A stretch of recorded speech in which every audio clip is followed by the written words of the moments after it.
যদি সুগেন্দু মনে করে রংপুর নিয়ে যাবে, আমরা তো বলে দেবো তোমার ক্যালকাটা নিয়ে যাব। তুমি কি মনে করেছো ভারতের স্বাধীনতার জন্য লড়াই করেছিল মুসলমানেরা? আমরা রক্ত দিয়ে এই দেশ স্বাধীন করেছি, এটা কোনো কারো দয়া দাক্ষিণ্য হয় নাই। তোমরা চেয়েছিলে পাকিস্তানকে দ্বিখণ্ডিত করতে, আমরা চেয়েছিলাম স্বাধীনতা। তোমরা আমাদের সব কলকারখানার যন্ত্রপাতি তোমরা চুরি করে নিয়ে গেছো।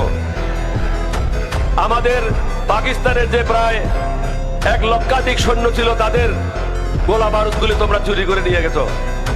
তাহলে কিভাবে তোমরা বলতে পারো তোমরা বাংলাদেশের স্বাধীনতা দিয়েছো? তোমরা তো লুটপাট করার জন্য আসছিলা, তোমরা তো আমাদের দেশ থেকে জিনিস চুরি করার জন্য আসছিলা, তোমরা তো স্বাধীনতার জন্য আসো নাই। মুক্তিযুদ্ধরাই যুদ্ধ করেছিল, তোমরা আসছিলা মাল কামানোর জন্য।